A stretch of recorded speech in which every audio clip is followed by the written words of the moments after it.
Wow, what an introduction. I wasn't expecting such a robust treatment, but thank you, Dr. Bridgman. As I mentioned earlier today, I'm very, very excited to be here with you. And it's so wonderful to be with old friends and new friends as well.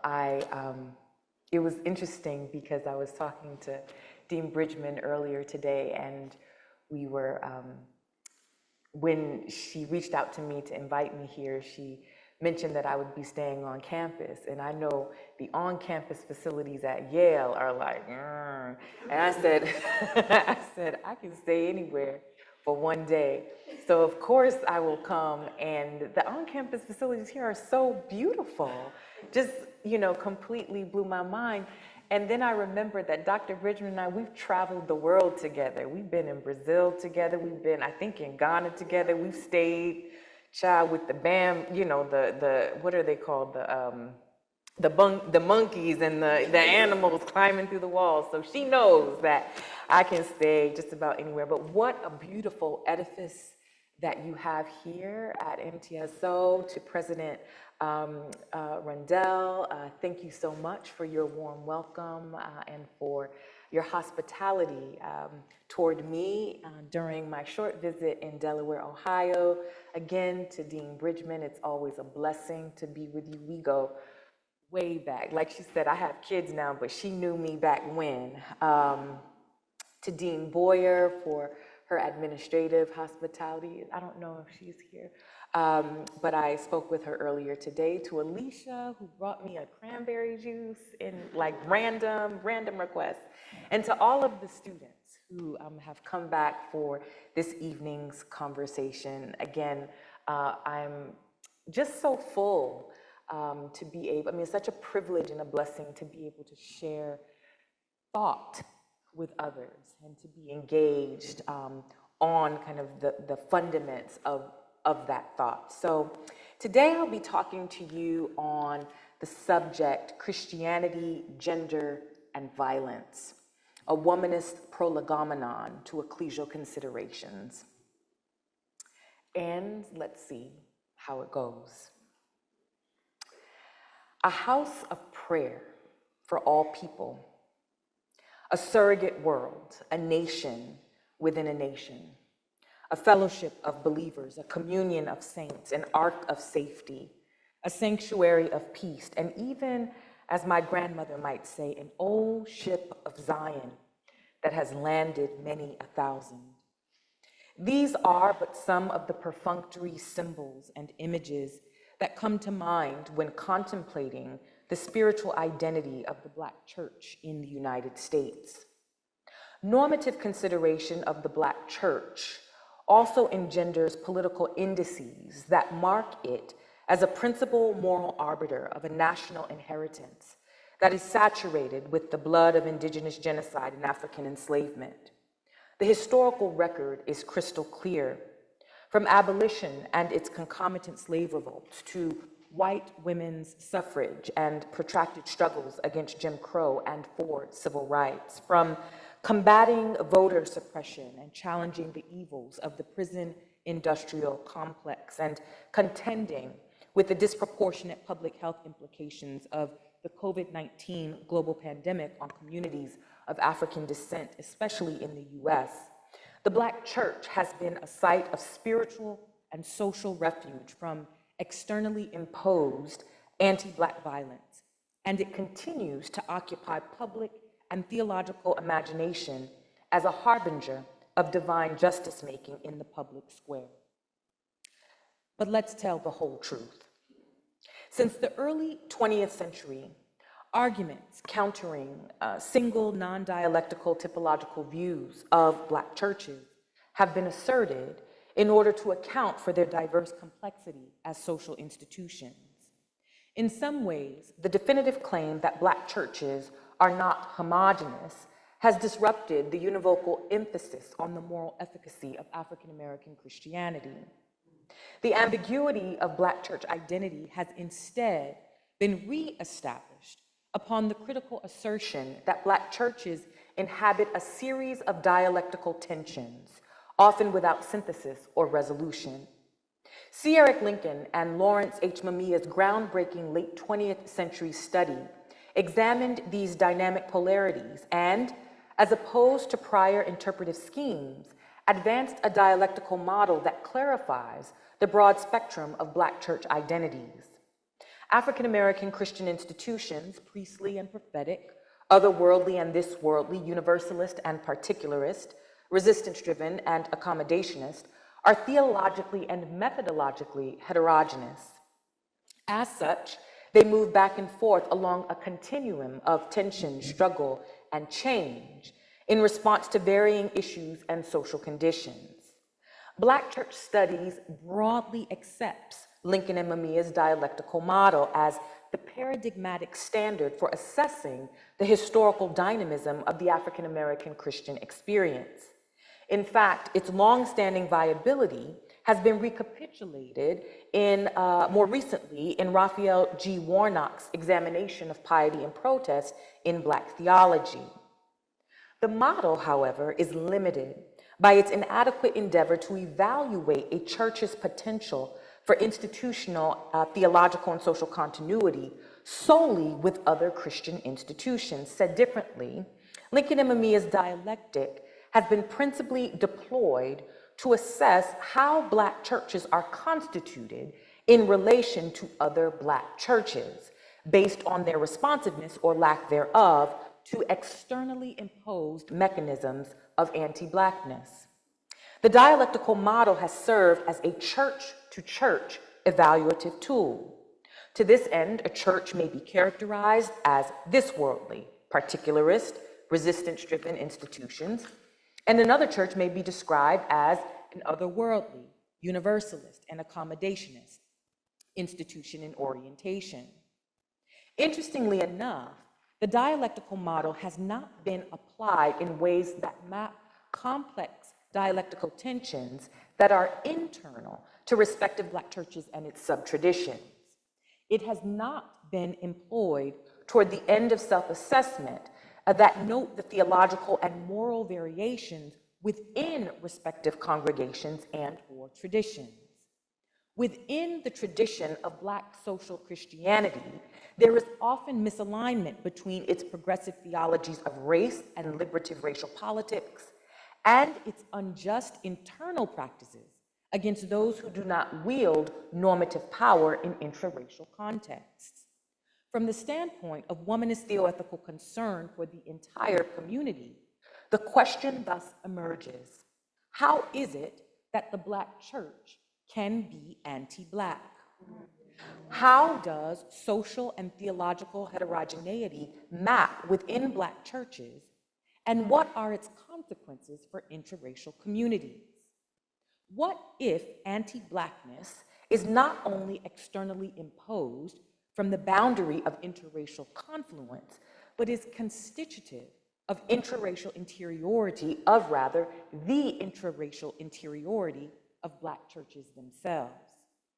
How can Black womanist theological ethics account for intraracial anti-Blackness and the specificity of its deployment of sexism, queer phobias, and misogynoir?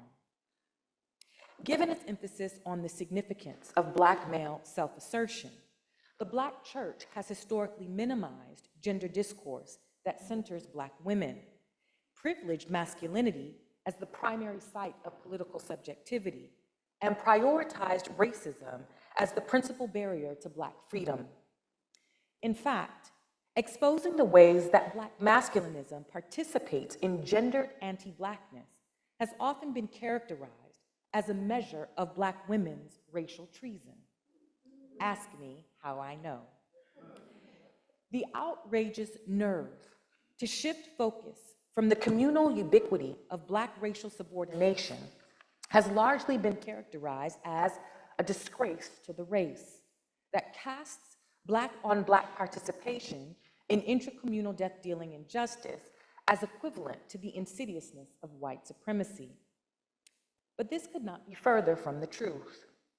Black womanist interracial gender discourse is not at all about lifting the veil on intracommunal sexual gender injustice in order to evade the legitimate charge and real effects of the pervasiveness of white racism. It is, however, so compelled by the intersectional fundaments of redemptive self-love that the prioritization of the survival and flourishing of all Black life drives its endeavor to name, demystify, divest, and subvert any and all things, especially the interdigitation of racism, sexism, heterosexism, misogynoir, homophobia, and transphobia that threaten it. It is most especially concerned with raising the white supremacist tentacles of aspirational patriarchy that yearn for the presumed respectability of white male cisgender heterosexual power and that propel masculinist navel-gazing in Black churches as norm. While anti-Blackness is typically employed to draw attention to the particular dimensions of Black experiences of structural and interpersonal injury and struggles for racial justice, it broadly denotes harm done to Black people, not just physical harm, but moral and structural injury as well. Taken as such, a Black womanist theoethical indictment of anti-Blackness in the Black church aims to call attention to the church's provocation and perpetuation of harm against Black women. It identifies such injury as moral and structural violence. In light of the many ways that violence has historically been externally perpetrated against Black Christian communities in the US, the claim of interior violence in Black churches is a provocative one and demands recall of at least contemporary instances of anti-Black Christian brutality. In 1963, 4 white supremacists bombed the 16th Street Baptist Church in Birmingham, Alabama, killing 4 little girls: Addie Mae Collins, Cynthia Wesley, Carol Robertson, and Carol Denise McNair, and injuring several others. Nearly 52 years later, the 2015 massacre at Mother Emanuel AME African Methodist Episcopal Church in Charleston, South Carolina, claimed the lives of 9 Blacks, 6 women: Cynthia Hurd, Sharonda Coleman Singleton, Ethel Lance, Susie Jackson, DePayne Middleton Doctor, and Myra Thompson, and 3 men, Clemente Pinckney, Tywanza Sanders, and Daniel Simmons, all killed by a millennial white nationalist during Bible study. In 2017, an interracial and interreligious contingent of clergy, co-led by a Black woman, the Reverend Tracy D. Blackman, gathered at St. Paul's Memorial Church in Charlottesville, Virginia, to pray against a white nationalist Unite the Right rally planned for the next day. During the prayer service, the church was surrounded by a large group of torch-bearing white women and men, chanting, "Our blood, our soil, white lives matter, and Jews won't replace us." These representative examples of violence perpetrated against Black churches, Black clergy, and overflowing with neo-Jim Crow and Nazi sentiment make sense of why consideration of the confluence of religion and anti-Black violence is typically identified with externally driven terroristic acts that result in harm to the Black community. Interrogation of external violence enacted against Black churches is, to be sure, critical. Exclusive focus on what has been done to the Black church by distinct and visible historical registers of anti-Blackness, however, can obscure how the formation of the Black church, the daughter of abolition and captivity, born from the intersection of Black suffering, African cosmology, and white evangelicalism, is itself formatively besmirched by violence. Beyond the centrality of the brutal crucifixion of Jesus of Nazareth for normative Christian theology, many Black and Black womanist theologians and scholars of religion have consistently maintained that nowhere has the intimacy of violence and Christian witness been demonstrated with greater precision than in the Christian project of legal chattel slavery. Its vicious and inhumane social and theological climate not only presupposed the divine superordination of white power, but also induced calculated injury to Black ontology, personality, and bodies, sacralized trafficking in Black African life, and with a measure of absurdity, also served as a prominent understructure for Black church origins. The devil made me do it. Abducted by the Spanish, then intercepted and commodified by Dutch and English pirates and thieves, the initial delivery of 20 Black African women and men to the Jamestown, Virginia Anglican settlement in August 1619 on an English privateer ship named White Lion that preceded the Mayflower's November 1620 arrival at Plymouth Rock was a callous undertaking that offers early evidence of the early evidence of violence, right, against Black bodies, and evidence of the abiding scale of being that would ultimately position enslavable Black bodies and honorable white bodies on divergent planes of existence. Systematic theologian Willie James Jennings details the savagery of displacement as a first act of theological violence that duly manifests as a comparative habit of mind facilitated by the racial scale, and as a spatially transformative economic arrangement that integrally links Black and white bodies through the perpetual resonance of the slave trade. As conceptual violence, theological displacement supplants Israel's position at the center of salvation history and substitutes it with the European as the presumed soteriological center of the divine economy, superseding all non-European others.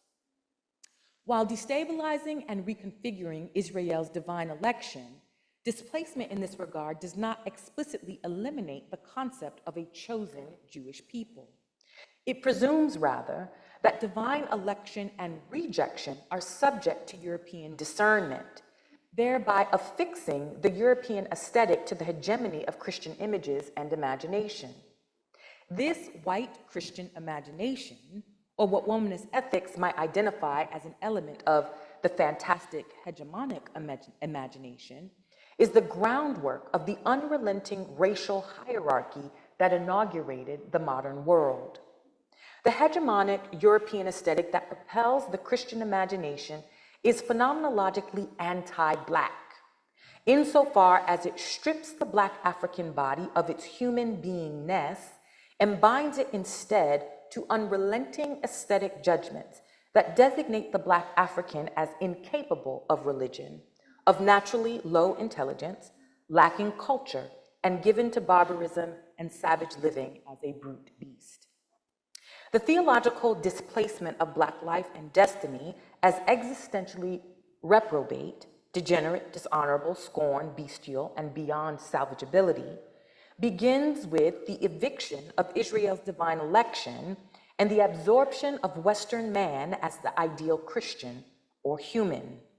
It therefore substantiates and justifies Black captivity insofar as it functions as a mechanism of containing and despoiling that which thoroughly opposes presumed white godliness. Anti-Black violence in the modern world is propelled by the confluence of religion and whiteness that conceptually frames the Christian God in the image of the European man. It reduces all non-European others to the oppositional pole of non-humanness, or more extremely, non-being. The savage conceptual diminution of Black being as a habit of mind, however, is not the only way that anti-Blackness is actuated in the modern world. A cursory examination of a distinctively African religious consciousness in the Americas reveals how brutalities anchored to the Christian racial scale violate Black personality beyond geographical and ontological margins, insofar as it commissioned and undergirded the enslavement of an estimated 10 million Africans over a period of almost 4 centuries. The geographical and ontological displacement that propelled and accompanied the Atlantic slave trade provoked an unrelenting and fundamental loss of Black identity. But Christian anti-Blackness is a compounded event that persists in manifold ways, which likewise precipitate abysmal cultural casualties like the loss of communal memory, vision, and consciousness. Such an assertion inevitably rings of E. Franklin Frazier's controversial hypothesis on Black adaptation in the US. Nevertheless, Albert J. Rabato's assertion of the death of African gods and the relative inability of enslaved Africans in the US to retain a substantial grasp of indigenous cosmologies, cultural traditions, and religious practices offers even more compelling evidence of the unmitigated psychological and material harm of American enslavement, coincident with the loss of African earth, ground, spaces, and places. While there is not widespread scholarly agreement on African cultural retention in US slavery, the Protestant milieu of colonial America and its emphasis on biblical preaching, inward conversion, and signs of grace at least possess the theological heft to attempt to annihilate the gods of enslaved Africans in the American colonies and the later United States.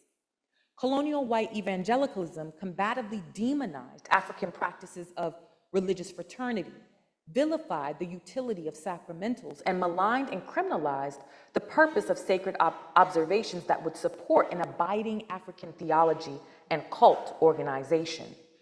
The colonial climate further deployed reproductive terrors to produce high rates of native-born slave demographics that generations removed from the continent made it nearly impossible for the American-born enslaved African to recollect and maintain continuity of ritual, rites of worship, selfhood, and African priesthood. Legal restrictions that outlawed Blacks from gathering beyond the gaze of white surveillance and that prohibited the use of certain kinds of percussive instruments in order to arrest the potential for subaltern communication beyond the reach of white power further contributed to the presumed massacre of African gods and Black spiritual dispossession more broadly. Disrupting the continuation of hundreds of years of Black African culture, this profoundly violent rupture severed Black bodies from indigenous traditions and capacities for psycho-spiritual organization, and further complicated the antecedent violence of ontology and geography that initially dislocated Black selfhood. The compounded nature of the theological registers of anti-Black violence, at once ontological, geographical, and sociocultural, recast the Black body as corrupt, carnal, and demonic. Indeed, as inherently diabolical and permanently opposed to the contrived white innocence and honorability that make God of white men. Kelly Brown Douglas' engagement of sexuality as a primary site of inquiry from which to theorize the presumed diabolic nature of the Black body in relation to white virtue serves to deepen intersectional understanding of the social dimensions of anti-Black Christian terror. Alongside the concurrent violence wielded against Black beings, space, and culture that undergird white Christian imagination, or what she would identify as the religion of whiteness. According to the myth of Anglo-Saxon exceptionalism and its subsequent construction of whiteness that characterizes non-whiteness as offensive to God, the Black body is not only theologically determined as sinfully corrupt, but also intrinsically and permanently guilty in ways that demand stringent regulation and draconian discipline. The theo-ideological legitimation of the reprobate Black body is cemented by a broad spectrum of Black hypersexualization that, in the shadow of the presumption of chaste and virtuous whiteness, historically stereotypes Black women as wicked temptresses and Black men as predatory bucks, deserving of the excessively punitive wages of religious and social guilt. Even before the legal sanctioning of slave status in the American colonies, social restrictions on indentured Black life stressed proximity between Blacks and whites as a theological perversion, punishable by public flogging and/or death.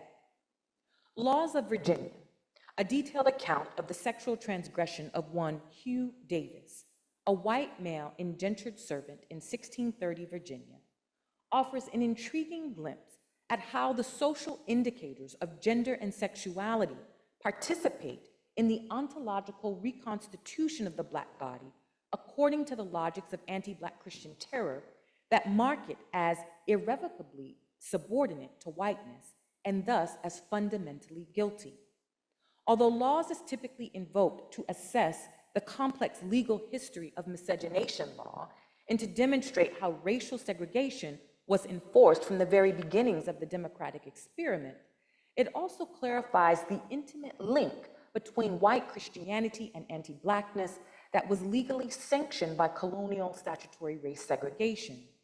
It further reveals the intricacies of the anti-Black theological landscape of colonial America that displaced, demonized, and ultimately condemned Blackness.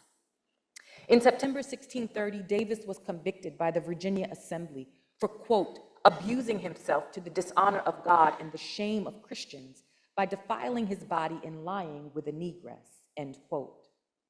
On the Sabbath day, Davis confessed to his God-dishonoring, unnatural act of, quote, joining white flesh with less than human Black flesh, end quote.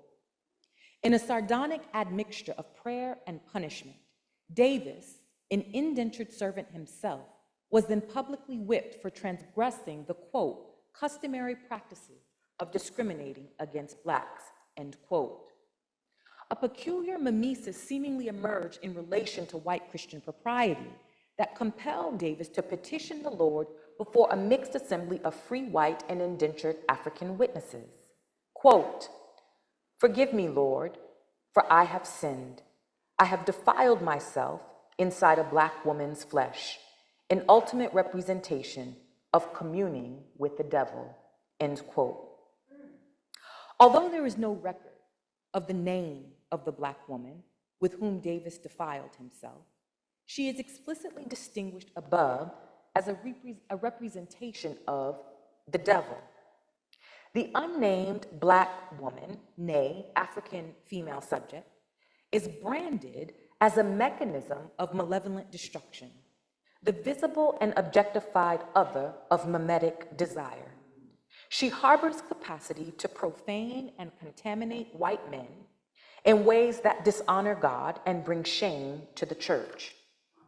It is most interesting to note here how that even within the social circumscriptions of indentured servitude, in which both Davis and the Black woman inhabited, according to the unjust prerogatives of white dominance, Davis, who is readily identified as a transgressor, still possesses authority to not only misname the Black woman, but to literally demonize her.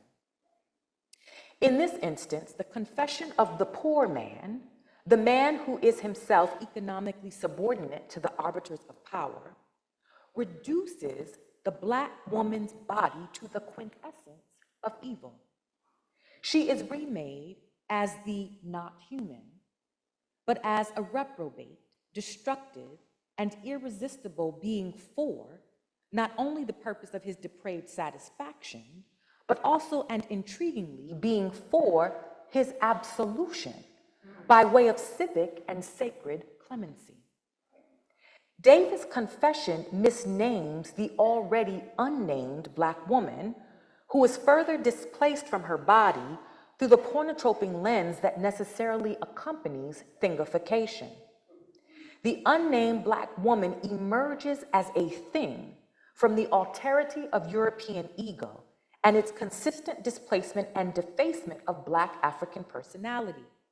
She is thereby conferred a new name that demonstrates the power of distortion that the dominant community seizes as its prerogative. Neither Kunta nor Kizzy, the Black woman is christened instead as the devil.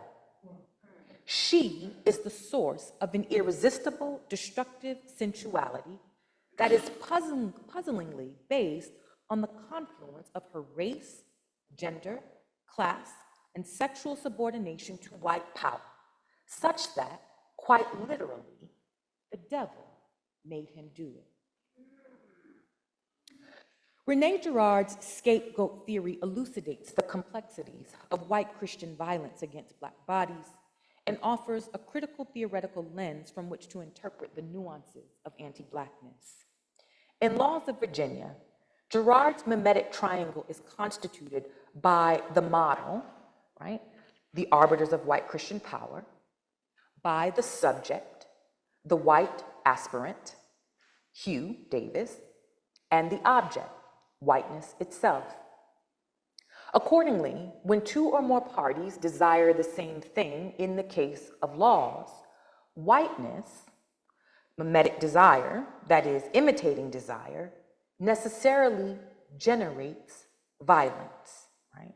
Okay, so when two or more parties desire the same thing, in other words, mimesis necessarily, this desire, right, for this thing that is outside of the self, necessarily generates violence. This is Girard.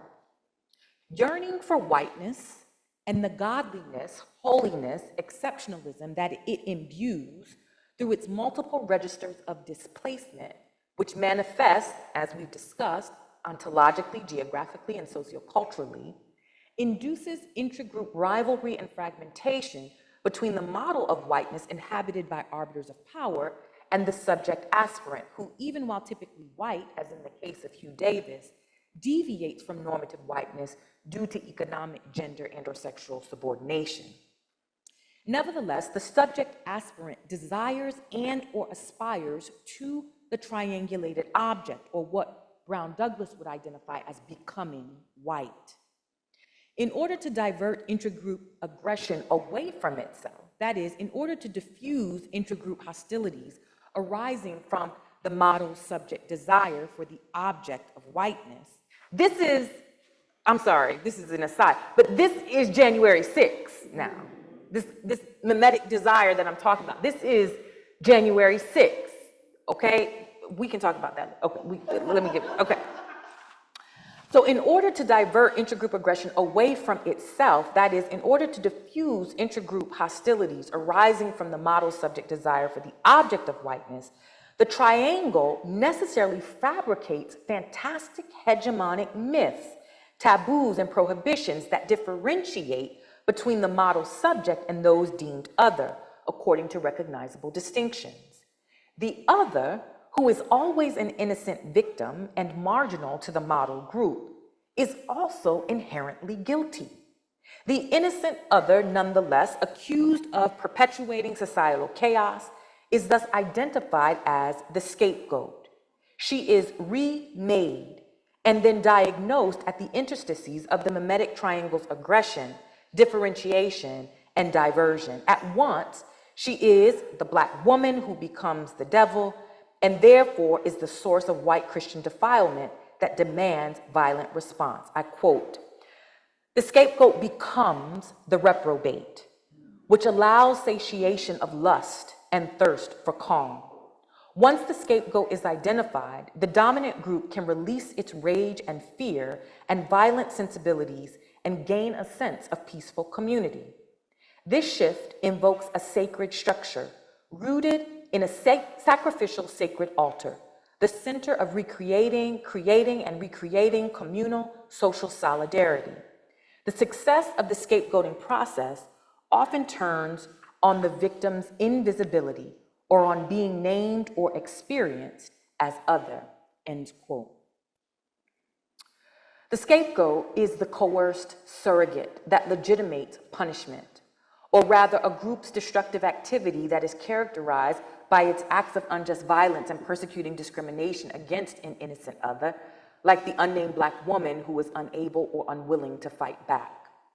In an effort to alleviate internal rivalry and promote a semblance of intragroup social solidarity, the scapegoat's fabricated guilt legitimizes her figurative and/or actual restraint, suppression, condemnation, and even execution on the altar of communal desire and anguish.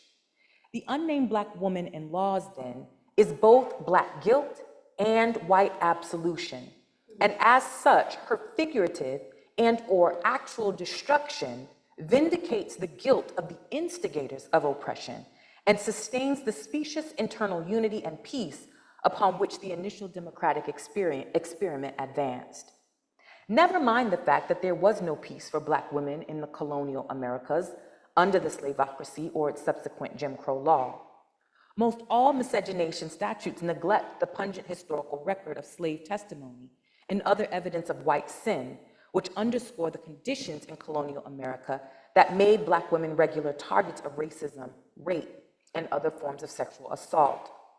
Although designated as the ultimate representation of evil, enslaved and free Black women were customarily subject to the predatorial whims of white men and women who raped and tortured them with moral and legal impunity.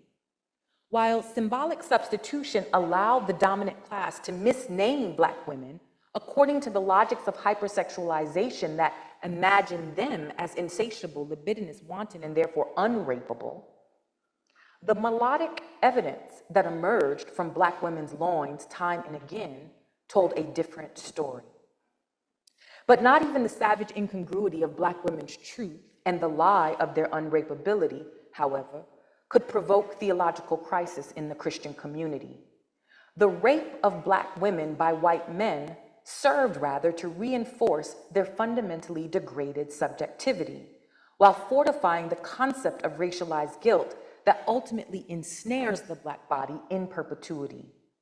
To this end, there are grotesque historical reports and scholarly perspectives which contend that the profligate African female subject and her sexual oppressor may have in fact derived pleasure from their sexual interactions, insofar as Black women as official mistresses of white male power potentially constituted a privileged class of the tormented. Against such absurdity, however, Hortense J. Spillers contends that entertaining such a contradiction is not only inappropriate and unmanageable, but more critically is an altogether inaccurate representation of arrangements between white men and Black captives within the colonial spectacle. As a captive body, geographically displaced by the dislocating puissance of the Atlantic slave trade, the Black woman is, for all intents and purposes, not woman. She is theo-ontologically reconfigured as a compounded, vile thing, an altered factor, the very devil upon which the guilt of a white man's world can always be projected. For as much as the Black woman remains unnamed in laws, there is also no record of the supplemental penalty attached to the presumption of her defiling guilt. If, as recorded, however, Davis was whipped for corrupting himself inside a Black woman's flesh, it stands to reason that in addition to the abject historical indicators of what really happened, the sordid details of the disciplinary action taken against the Black woman may have been purposely omitted for the sake of veiling those proceedings too terrible to relate. It is no secret, though, that physical anti-Black violence was functionally legitimated by the permanent presumption of reprobate Black guilt.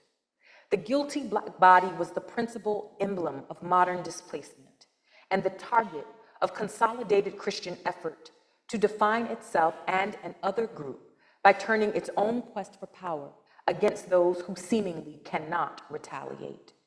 If the white man was publicly whipped, God only knows what happened to the devil of a Black woman whose story we will never know. What we do know is that what white Christians routinely whipped, cropped, and branded enslaved Blacks on the cheek for more minor offenses, for rambling in the night, riding a horse without leave, and certainly for running away. Whether guilty or not, Blacks presumed to be so, and especially those convicted of petty larceny, murder, willful arson, or sexual crimes of any sort, were subjected to legal prescriptions that called for bodily mutilation, the right hand to be cut off, genital castration, and even hanging in the usual manner with the head severed from the body divided in 4 quarters, and the head and quarters stuck up in the most public places in the county. Black theology and womanist ethics have rigorously attended to the physical, cultural, geographical, and ontological dimensions of the presumption of Black guilt and its demand for discipline and punishment. Its uncompromising attention to the savage brutalities and theological implications of the Atlantic slave trade, surrogacy, and lynching in the US have uncovered the critical fundaments of ritualized anti-Black violence and its desire for the object of cherished whiteness, which is no object at all, but merely a phantasm that preserves and repeatedly recapitulates the scapegoat of Black bodily guilt in order to reinforce the authority of white honorability and the subordination of the Black oppressed. The recent and widely publicized neo-lynchings of Trayvon Martin, Michael Brown Jr., Sandra Bland, Eric Garner, Breonna Taylor, George Floyd, and the list goes on, have underscored the relentless physicality of anti-Black state-sanctioned violence and renewed theological reflection on the problem of the apparent inescapability of the presumption of Black guilt and the violent disciplinary mechanisms of white desire that nearly 400 years hence the laws of Virginia, the displaced Black body is still subject to. Even as brutal, coercive, and repressive physical forces collide with the diverse complexities of displacement as outlined above, Michel Foucault's treatment of power contends that physical violence is never enough to permanently sustain inequitable social relations. Aha. It is rather discourse that fuels and sustains social, political, and even ecclesiastical power in ways that socialize publics into supporting justice. Discourse. In addition to offering a glimpse of 1630s Virginia in black and white, Laws reveals that the ostensible permanence or inescapability of anti-Black violence is propelled by mimetic desire and also the will to knowledge. Foucault contends that the will to knowledge initiates the productive character of power and discursively tethers modes of seemingly inescapable degradation to bizarre but generative grammars that discipline the already abased Black woman's body. Here's the hinge, and I'm almost through. Black feminist engagement of partis sequitur ventrum, that maxim of British America, which at the intersection of race and reproductive brutality inscribes the condition of the Black woman on all her remotest posterity, introduces the nuanced implications of overdetermined discursive territory for Black women. Partis, and not the biblical ham, as fervently proclaimed by the pseudo-theologies and bastardized hermeneutics of the antebellum South, partis legally imparts the corruption of the Black she-devil to all her succeeding generations, who will theoretically follow the belly in which they were formed, even though the auction block always had the final say. Partis' designation of the status of the children of enslaved African women illuminates the particularity of the violence of signifying discourse. It reveals how one names and talks about anything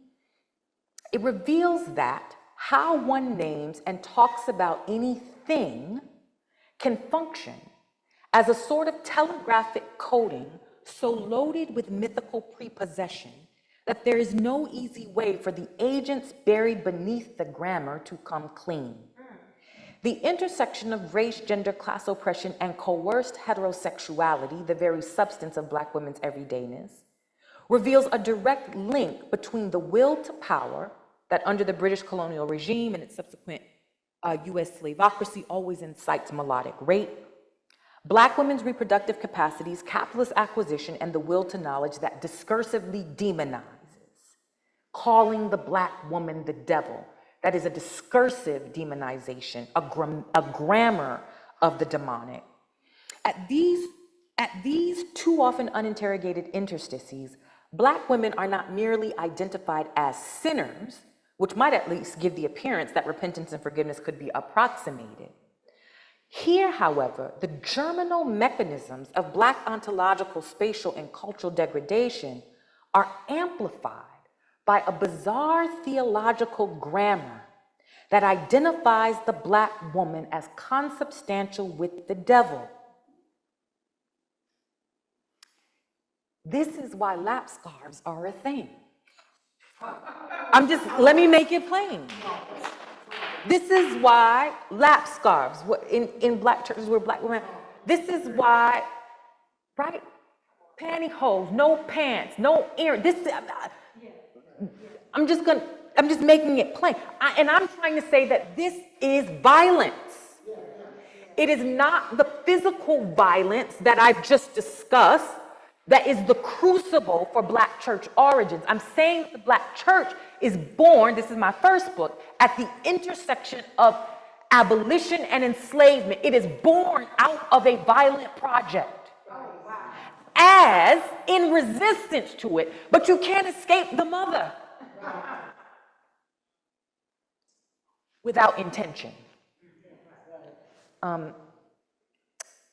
let me go back. Let me finish this.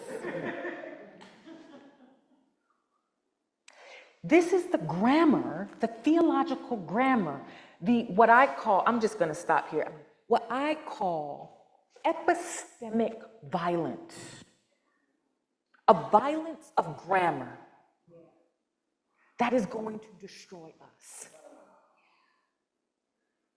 It is a violence of grammar. And we see it now, we don't only see it from pulpits contemporarily. Now I'm talking about Black churches, because I'm talking to Black people, because I am a theologian for the Black churches. But white people can learn something too, because it all begins with y'all slave ships called Jesus, see, right? So we got to listen to each other so that we can understand and all grow taller in God's grace, right? But I'm talking to the Black churches specifically that we don't only hear these grammars from the pulpit, but these grammars, these demonizing grammars are now everywhere in the ways that the access to the hush harbor has now been made, has now been broadened for so many, right? And so we're getting these types of demonizing grammars of women, of the sexually marginalized, and so on and so forth, everywhere, not just on Sunday mornings. And I have more pages, but I'm just gonna stop here and just say, ultimately what I'm trying to contend is that this kind of theological grammatical violence that is rooted in an ontological, physical, and sociocultural violence of the transatlantic slave trade, right?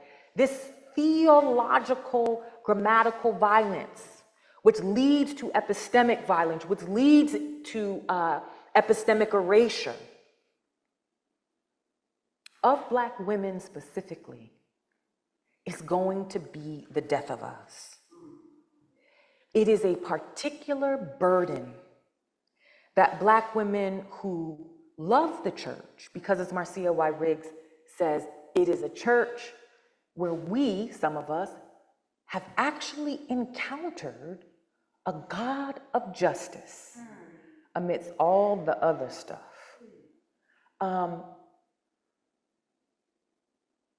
It is a peculiar burden that Black women who love the church carry. This burden of epistemic violence, this burden of being the object, the other, the thing of mimesis, Afro-ecclesial mimesis, and thus being crucified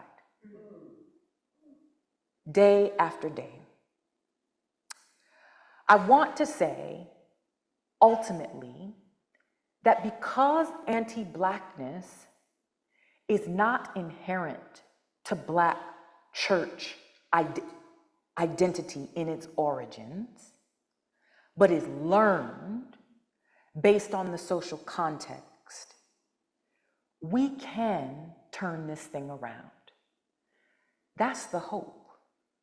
Otherwise, what some of the young kids, some of my students who I love, young kids, they say about abolishing the Black church is right. And if the Black church is a perpetrator of violence, they say, we must abolish the Black church. And they're right. But since I traffic in hope as a theologian, I believe that since such violence is learned, and studies show, I have the research here, that violence is learned, I believe it can be unlearned. But it will require conscientization, intentional conscientization, and committed defiance. So I hope you all will check out the book when it releases in a couple months. Thanks.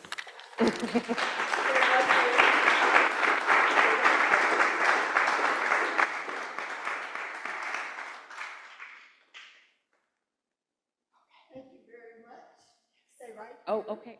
There's going to be Q&A. A hand has already gone up, and Richard is the runner. If you have questions, do not just start talking. Raise your hand. And also make it a question. So therefore, formulate what you want to say before you ask. All right, here we go. That being said, thank you so much, Dr. Marshall Turman, for your lecture. I have two parts, but it's short. One is, could you please spend more time explaining what misogynoir is, and specifically what it is like external as far as far right, and then how it interacts with Black intergroup dynamics. And my actual question is about the thingification of Black women and how social media has impacted Black churches' role in this thingification. And I'm thinking of what you were talking about before, but as far as how online violence and death threats towards Black women and girls,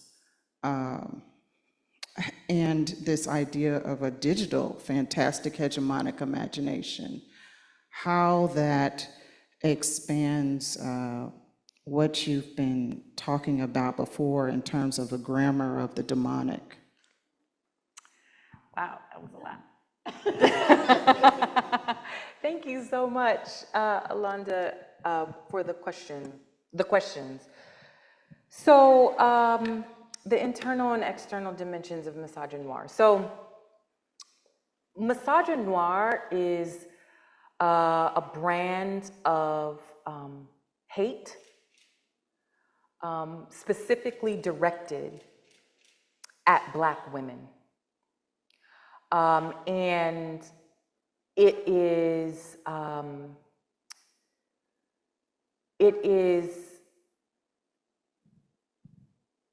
hate to say it, I'm trying to think of a better way to say it.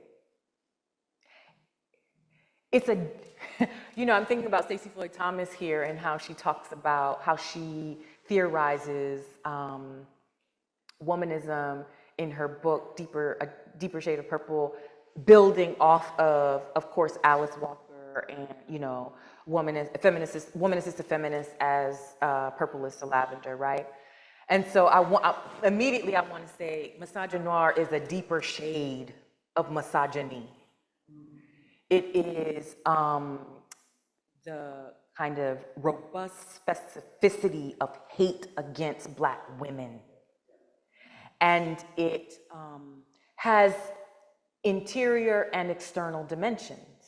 And I think that one of the ways I try to get at misogynoir without branding it as such, because laws of Virginia is happening before we have such a word, right? But is by showing how at least grammatically, right, the Black woman becomes the demonic, right? And thus, right, is treated as such. Her body is then subject to more violent attack, right? But also, that's a grammatical sense, but also the rape that I'm gesturing to of this Black woman by this white indentured servant, right? I mean, these are all aspects. That's not just sexism. That's aspects of misogynoir, right? This kind of hate. Now, what I do in the third chapter of the book is I talk about what this looks like, how this shows up internally in specifically progressive Black churches or prophetic Black churches or Afro-Protestant, Black social Christianity, however we want to identify it. And one of the ways that I would say misogynoir shows up in the interior, intercommunal spaces, is through our grammar. Like, what do we actually say about women,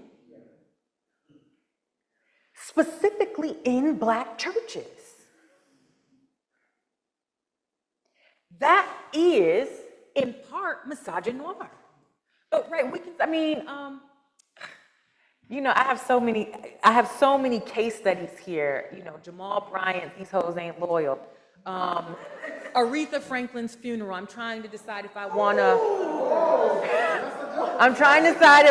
write about this in chapter 4 of the book, or if I want to leave that to the ethnomusicologist, although it would be a theological, right? It would be a theological assessment of it, so that would be different. But right, like it's everywhere. There's a meme, you talk about social media, of well-known mother in the Pentecostal church, and her name is eluding me. She's a senior saint. She's an older Black woman, hair gray, all in white, mother of the church, kind of bent over, can hardly walk. She said, "You won't disrespect me," right? She's like, she's going in and speaking against the hate that she has been subject to in Black churches based on a particular grammar, right? So these grammars are all around us. And also, it's physical. At the Potter's house, Lord, TD, Lord, but at the Potter's house, we have read stories, it's been in recent news, of women being physically accosted in churches, dragged out, because they have a demon. Right? So these physical violences, I think, are in part evidence of how misogynoir is performing in Black churches, and is performing in relation to Black male aspiration to white power, aspirational patriarchy, right? So in other words, oftentimes misogynoir is being mechanized by Black men against Black men, right? So I hope that kind of gets to the first part of the question. And then the thingification, social media, well, it's all over. I think I dealt with that. I think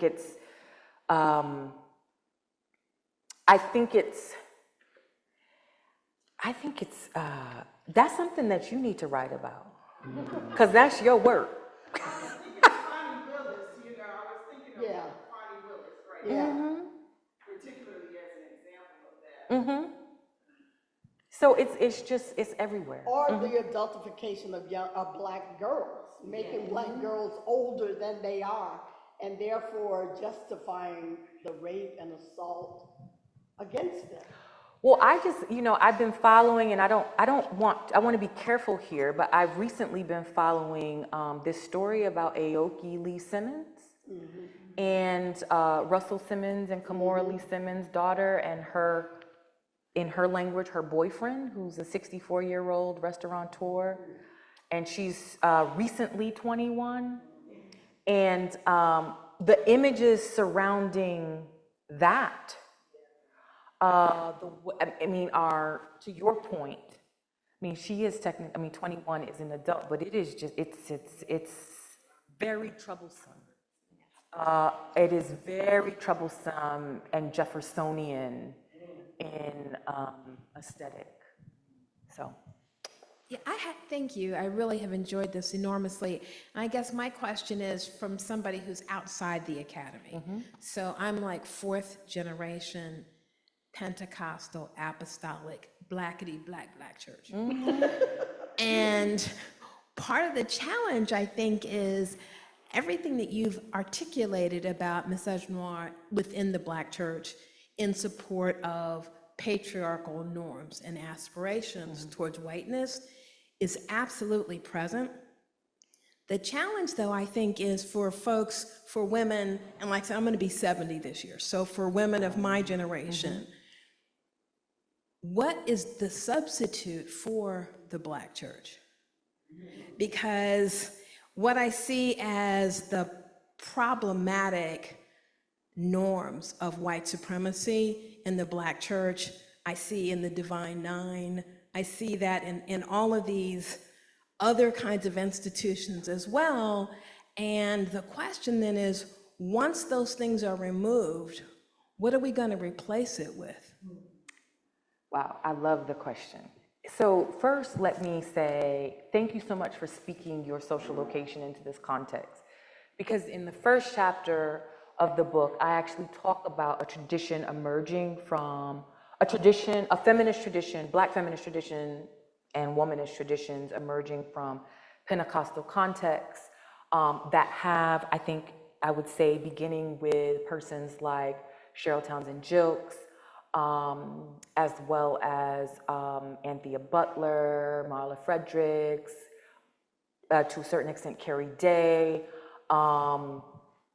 Judith Castleberry, and others, right, have written in a different tenor than I'm writing about Black women and the Black church, and have proposed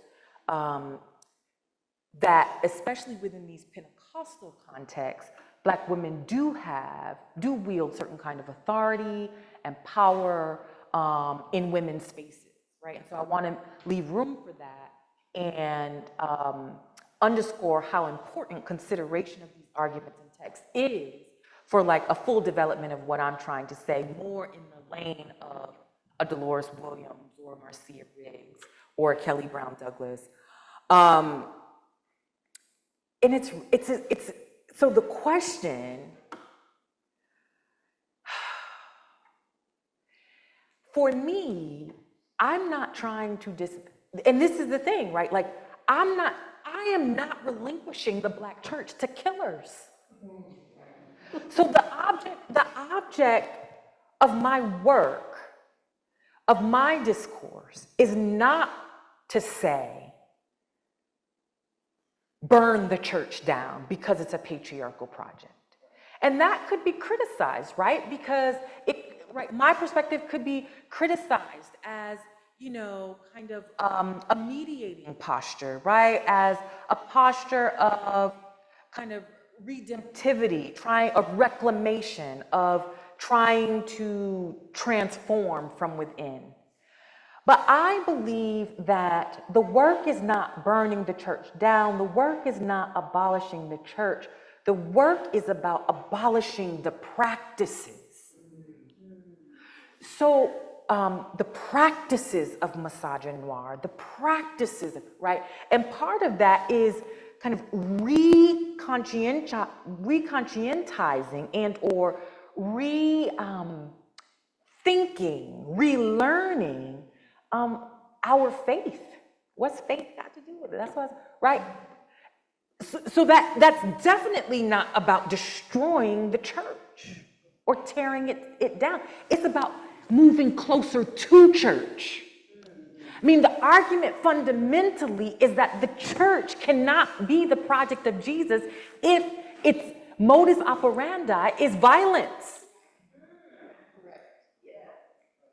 And if I can just say, and you jump, and the fact that women believe that violence as modus operandi of the church ought not be challenged means that we have perfectly submitted to our own demise.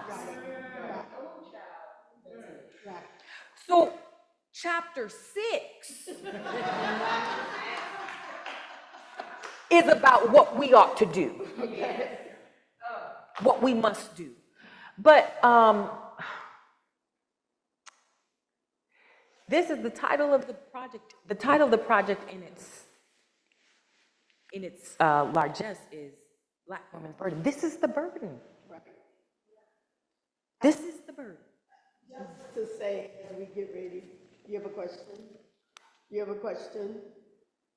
There are 3 questions on the floor, so while you're trying to get to them, I was going to say one of the things that you provoked in me is that part of why, and Thea can talk differently about the Pentecostal church, is because much of its beginnings is in women's space, unlike, say, the Black church, which is the Baptist Black church. Right. It's in women's space. Now, it's been co-opted and needs whatever it needs, revolution or whatever, but it started in those places. But I mean, yes, and also the Black church as such. Now, I don't know if we can talk about the particular denomination that you grew up in, right? But the Black church, maybe we can, but the Black church as such was a fugitive experiment. So it was agendered in a certain way, right? Because of the ways that it was literally born in the woods. Yes. But as it came closer to. Right, as it was proximity to- institutionalized, right. Institutionalized. That's right. It It became a masculine project. inculcating That's a right. masculine That's project. right, that's right, that's right. Patriarchy. Okay. Interesting. Thank you so much, Dr. Marshall, for your lecture. That was very thought-provoking and heart rate rising. So it really hit me when you spoke about the demonizing of the Black woman, because I'm a Black woman and I know I am not the devil or the demon. I said no. And I'm just so grateful you shared that, because I understand that that's an umbrella all of us as women live under, and that thing has soaked inside of us so deep that maybe, we just can't distance ourselves from it so much. And I know it's systemic, so here I can say out loud like that, but in some very subtle ways I might not be able to say no or even realize that that's what's going on. So my question to you was, would you please give me some words about what Jesus says then the woman is? I mean, just to parallel that same narrative about the woman being demonic. Also I really appreciated when you said that the Black church is not to be abolished, based on what your students were saying. And I thought, yeah, because it came about for a purpose and a reason, and it was not trivial. It was over time, it was life-saving, and I understand it was, patriarchal roots and all of that. And I don't agree with it being abolished or killed whatsoever. I think it's really important. People can still find life in it. I am not American, so you can understand why this hits me in maybe a different way. And I thought that my contribution tonight, or my little gift towards that healing, is to just say out loud that no, Black women are not, collectively, all of us, whether American or not American, whatever, we're not, all of that. I think we're just like any other human being. Thank you very much. I appreciated that. She was from Antigua. So I want to leave space for, thank you so much for that comment and that question. I want to leave space for my younger millennial kin and Z's who are like, who at least think they're clear about their abolitionist politics. Like, I want to leave space for them. I think in many ways I agree with them, right? It's almost like James Cone wrote in his first book, Black Theology and Black Power, if God is white, kill him. It's radical. That's what he wrote. And I believe that. I think that if the church refuses to repent,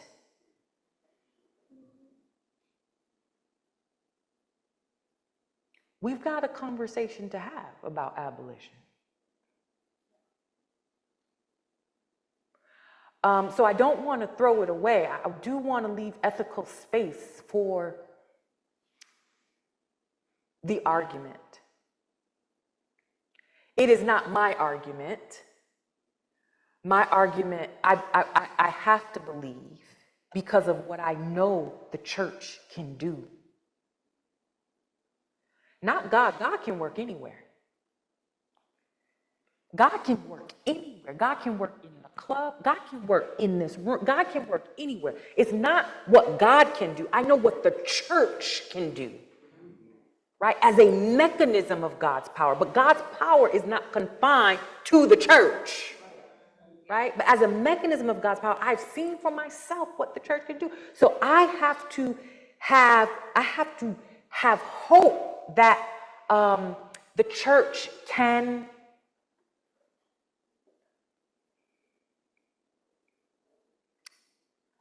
be transformed.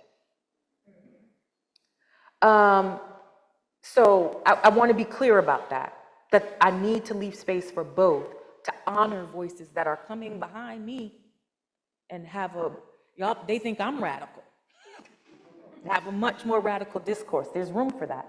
I want to say, what does Jesus say about Black women? What does Jesus say? Well, I'm not a biblical scholar. Jesus said some problematic things too, if you want to tell the whole truth.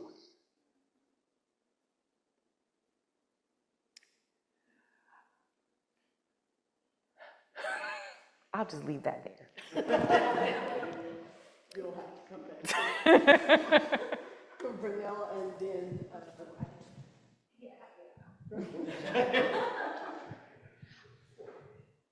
Let me, as a scholar of Christology, let me back up.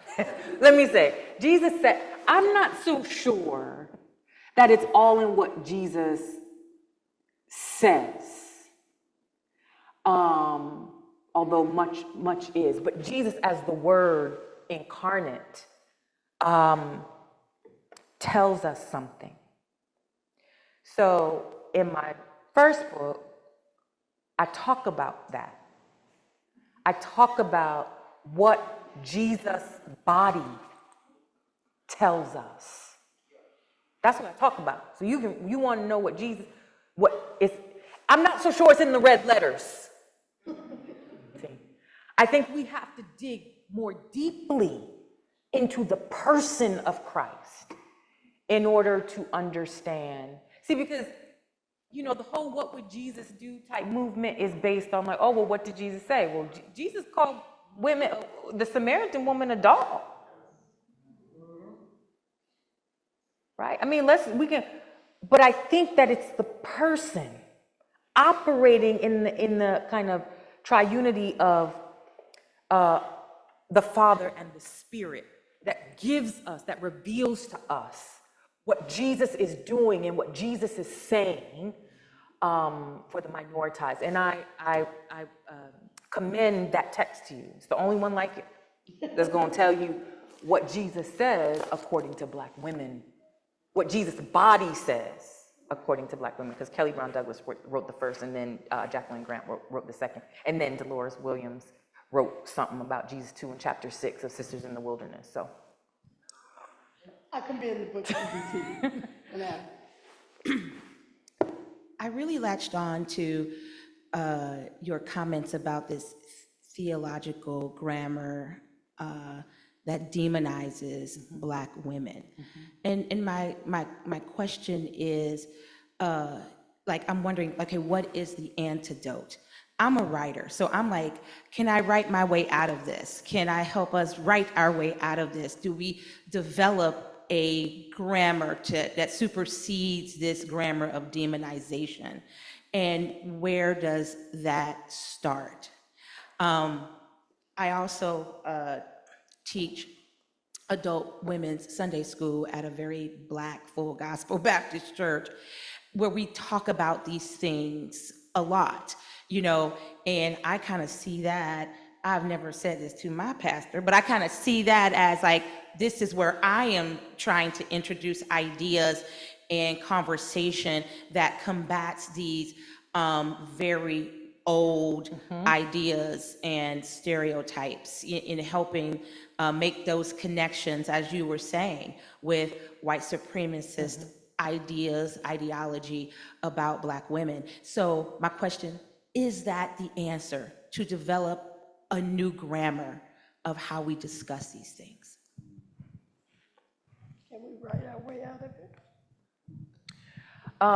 Not alone. So there is an ethic. I don't want to get too far ahead of myself, because I don't know where this is broadcasting to and where it will end up, and I want people to read the book. But the book does answer that question, and I will say writing matters, because one thing that a lot of pastors can't do is write. And writing memorializes. So writing is critical for Black women, and it always has been, right? Since, I mean, just think about our kind of records of race women in the 19th and 20th and 21st centuries, even the 18th century, you know? So writing matters, but not writing alone, right? There are multiple ways that we can combat this evil. And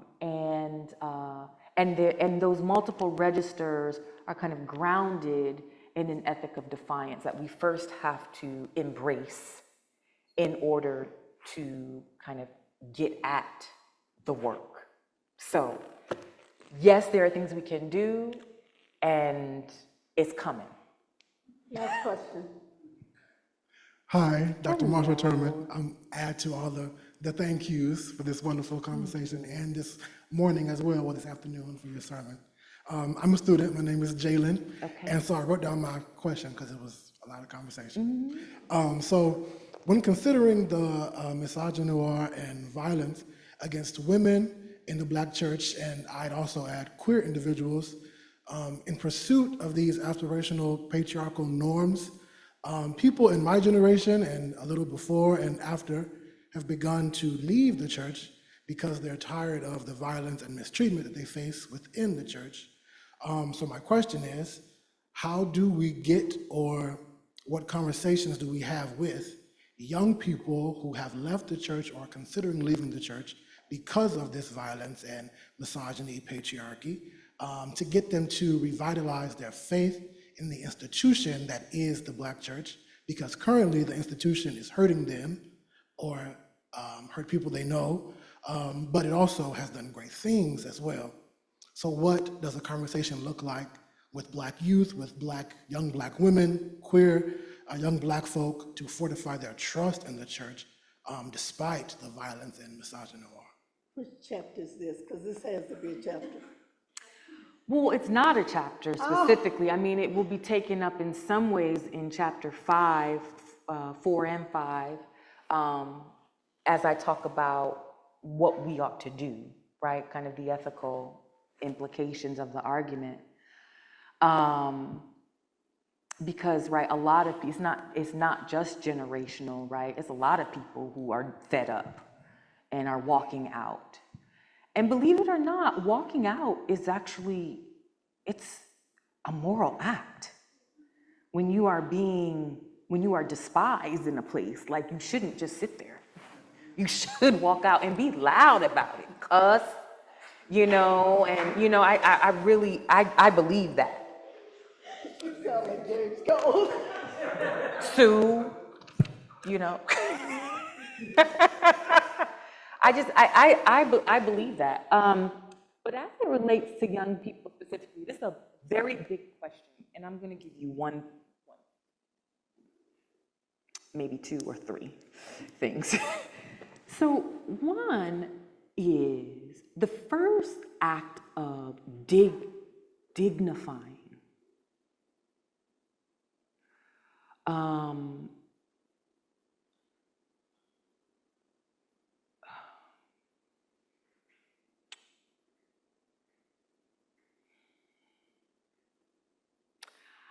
That's the wrong word, but I want to get at dignity, but I can't because I have to finish reading that chapter. I think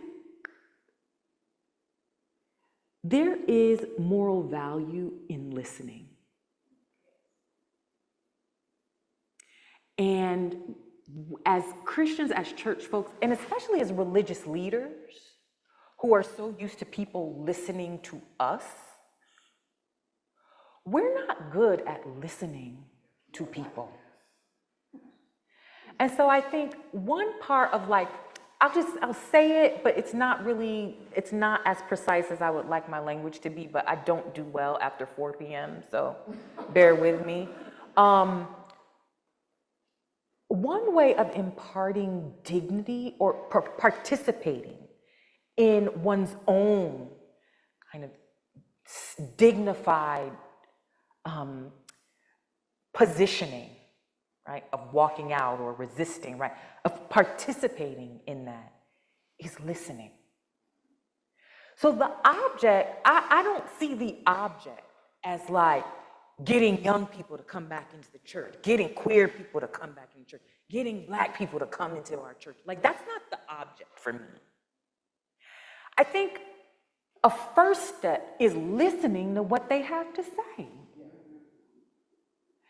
and trying to listen with deep empathy and regard for their truths and for their indictments of the institution.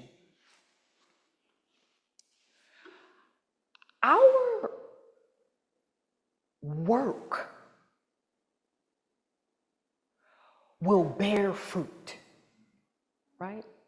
Like, if the church does its own work on itself, the people will come.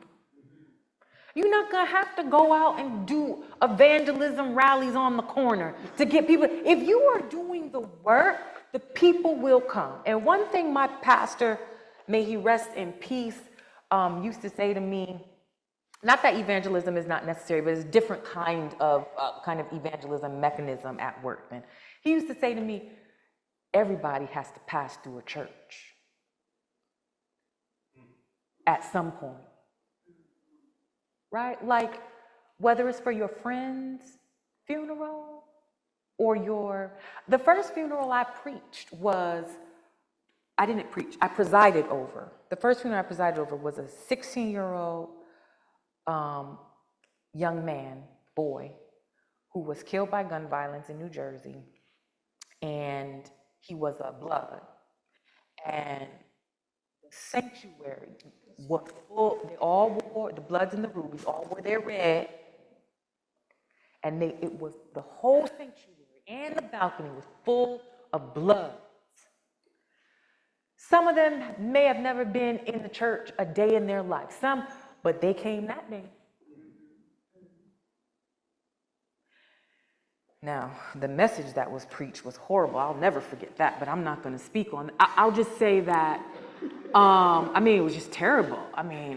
But, right, the operative question is, what do we do when they pass by? Because everybody will pass by at some point.